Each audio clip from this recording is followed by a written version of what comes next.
শুভ সকাল। আমি বর্তমানে ভারতে এবং শ্রীলঙ্কাতে যৌথভাবে যে টি-20 বিশ্বকাপ হচ্ছে সেই সম্বন্ধে কিছু কথা বলবো। আজকে আমাদের বাংলাদেশ যদি এই টি-20 কাপের অংশগ্রহণ করত, তাহলে কলকাতায় যে দর্শক দেখতেছি তার চেয়ে প্রচুর বেশি দর্শক হতো। যাক, ইতিমধ্যে কয়েকটি খেলা হয়ে গিয়েছে প্রথম রাউন্ডের। তাতে কিছু কিছু নতুন দল, সহযোগী দল যাদেরকে আমরা বলি, সেই সহযোগী দলগুলি অনেক ভালো ফলাফল করেছে।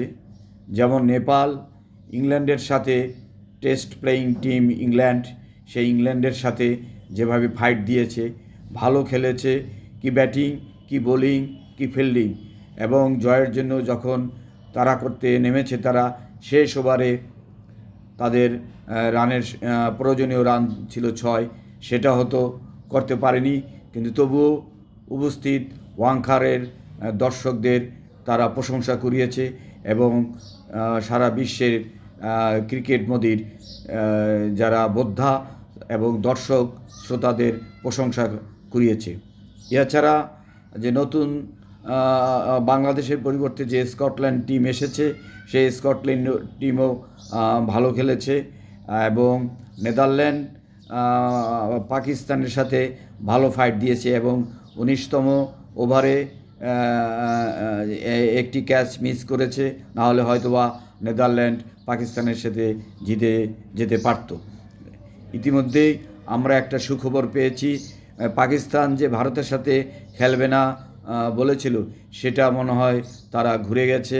এখন আইসিসির এবং বাংলাদেশের বিসিবির প্রধান কর্মকর্তা আমিনুল ইসলাম বুলবুলের সহযোগিতায় হয়তোবা পাকিস্তান ভারতের সাথে তাদের প্রথম ম্যাচ প্রেমাদাসা স্টেডিয়ামে, যেটি কলম্বোতে অনুষ্ঠিত হবে, সেটি খেলতে যাচ্ছে এবং দর্শক সেই খেলায় দর্শকরা খুবই উৎসাহী হয়ে রয়েছে এবং আমরা মনে করি যে এই টি-20 কাপ আরও প্রাণবন্ত হবে।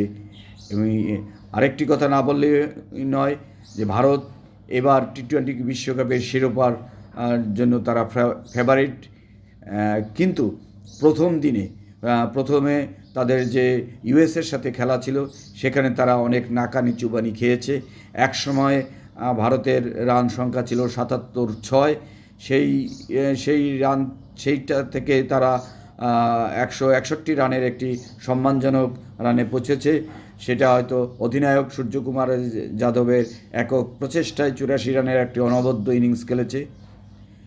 তাছাড়া ইউএসের ব্যাটিংয়ের সময় তারা প্রথমে 3-3টি উইকেট হারালেও পরপর 2টি জুটি করেছে এবং 29 রানে তারা হেরেছে। তবুও ইউএসের কে ধন্যবাদ জানাচ্ছি, ইউএসএ খুব ভালো খেলেছে। আবার আসবো, ধন্যবাদ।